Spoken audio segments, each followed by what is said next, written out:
Welcome back to Reaction Bomb. I want to give a shout out to my Bomb Squad. If you haven't already, do subscribe so you can be a part of it. We have another Breaking Broken News Monday. We skipped it for a week, but there's been a lot of new developments, so we're going to return to basically the story the country's following, the Gabby, Petito, and Bryan Laundrie story. So, on 9/19, Gabby Petito's body was found. She was recovered. I think everybody probably knows that. Bryan Laundrie has been missing. His parents reported him missing on 9/17. He has been missing since 9/14, they say. They have no idea where he is, they say. So there's massive manhunts going on all over the country for him. There's been another body discovered in a path that he would have taken. There was an altercation outside his parents' house that involved one man going to a jail, another one getting shoved.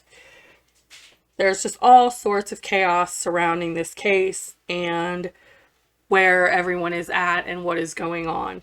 As of this point, Bryan Laundrie is being actively sought by multiple police jurisdictions, by the FBI, and now by Dog the Bounty Hunter, which we'll get into more later.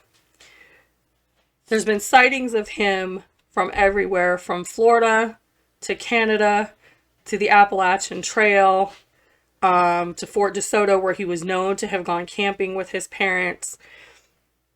Fort DeSoto is about a 9-hour drive from the beginning of the Appalachian Mountains, which starts in Spring Mountain, Georgia. Is it possible his parents left there with him and drove him to Springer Mountain and never came back with him at all? It's a possibility. Does anybody really know at this point? Nobody really knows.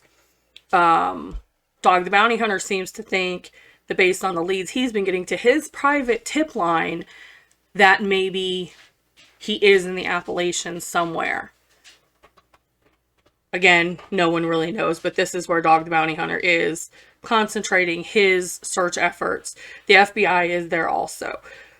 I think it's really interesting. Dog the Bounty Hunter has such a split opinion. Like, some people think it's amazing that he's involved in this and that he's definitely going to find Bryan Laundrie. And then some people think he's a big joke. You know, he's a reality star guy. Well, he did have a reality show, but I think what people fail to remember or maybe know is he is a legitimate bounty hunter. He got his reality show because back in 2003, he caught a serial rapist by the name of Andrew Luster. He was actually the heir to the Max Factor dynasty. He had escaped to Mexico, and Dog the Bounty Hunter is the person that retrieved him, brought him back to justice. Andrew Luster ended up getting a 124-year sentence that was then appealed and dropped down to a 50-year sentence, still for multiple cases of rape. So Dog the Bounty Hunter is legitimately a bounty hunter. You know, he kind of dresses weird and you might, look at the mullet. But he really is a bounty hunter and he really has caught serious fugitives. So I don't think you can count him out. I think also the fact that he does have a following and a fan base. He has his own tip line and it is getting a huge amount of tips. Just as many, if not more, than the FBI. So that's a whole nother issue. We're going to leave that one alone. But it's interesting. One of the other developments, let's go to this one, is on September 30th, there was an altercation outside Bryan Laundrie's parents' house.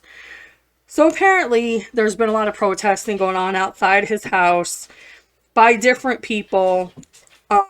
One man particular, they've been out there for days. They're sitting in lawn chairs and hollering over a megaphone about justice and about this and about that. And that's fine. But, I mean, it is disturbing the peace, I would think. It is creating a noise, nuisance, I would think. Obviously, it's not against the law or the police would have intervened already. But I still think that the poor neighbors that are having to put up with this, people could have children, people could work nights and be trying to sleep during the day. People just don't want to hear a megaphone yelled through their front window all day for days on end. the bigger issue is, what are these people doing that they don't have jobs? Like, these are the people that are still on unemployment. Why do they have time to sit in the road for days hollering on a megaphone? So one of the neighbors, a guy named Angelo Zappa, got mad, and he went out. He had videotape of the protester, actually being on his property, and he started yelling. It was cussing. There's a whole video, about a minute video on it. There's an altercation. He does shove the protester, and the protester immediately starts, "I'm calling the police. You're going to jail." Da, da, da. Just this whole big fiasco. It's almost like he wanted the guy to push him, like, just for some more coverage. Just, I don't know. That's my opinion. Watch the video. You guys see what you think when you take a look at it. I think it was unnecessary. I think it's a shame that the neighbors are suffering for this that had nothing to do with it, and clearly they are suffering. There's also an incident that anonymous people have been having flowers dropped off on Bryan Laundrie's parents' lawn as a memorial to Gabby Petito, but it's the Laundrie's property. They're definitely not asking for these flowers to be dropped off. Again, it's supposed to be serving a purpose and making a point. I don't know what the point is supposed to be, but at the same time, all the flowers were taken and thrown in the garbage because they were not wanted on their property. Gabby Petito's dad did an interview on Dr. Phil. This was actually before she got found. That was a really sad interview. I thought I did watch it. It's worth a watch. It talks about, what a great person she was, and just how bubbly and what a love of life she had, and that, they just want her to come home. And unfortunately, that's not what happened. She didn't get to come home that way. So at that point, I think, so we still have everyone looking for Bryan Laundrie. A man named Dennis Davis swears that he spoke to him near the Appalachian Trail in North Carolina. Says he was face to face with him and spoke to him, and said that is absolutely who he saw, was Bryan Laundrie. He said there's absolutely no doubt in his mind. Is it possible? It is possible. As we said, there is absolute evidence that his parents went to camp at Fort DeSoto. They had to sign a camper's log. They signed in from the 6th to the 8th. Could they have drove him up to the start of the Appalachian Trail? It's possible they could have. If you go back to the original trip with Gabby and Bryan, another body has been found. So the first two people that were found was Crystal Turner and Kylan Schultz. They were found in Moab. They were shot to death, so it was clearly a murder. The Moab police are saying that they are not ruling out the possibility that these cases, Bryan Laundrie case and this, are related in some way. At this point, let me just mention what Bryan Laundrie has actually been charged with at this point. What he is being searched for is fraudulently using Gabby Petito's bank debit card. He's not being sought because he's charged with murder. The charge right now is fraudulently using her debit card. So the Moab police are saying that they're not ruling out that these two cases may have something to do with each other. This clearly murder case and Bryan Laundrie. Now, this gets interesting. On September 28th, a man named Robert Lowry, that had been missing since about August 20th, was found about 45 miles from the same location Gabby Petito was found. The police have not disclosed what his cause of death was yet, but it's not hard to imagine that Bryan Laundrie was within 45 miles of yet another body that's found. Could there be a correlation? I think there could be. Could it be just a coincidence? There could be. We don't know. I think it's a lot of coincidence. It seems like there's a trail, unfortunately, of people that are not surviving on the path that Bryan Laundrie has taken. Again, could it be coincidence? It definitely could be. Could it be more than coincidence. I believe it could be. As of today, he is still being actively sought. No one has found him yet to bring him to justice. Hopefully he is found soon. Hopefully he is brought in, to give Gabby Petito's parents some closure.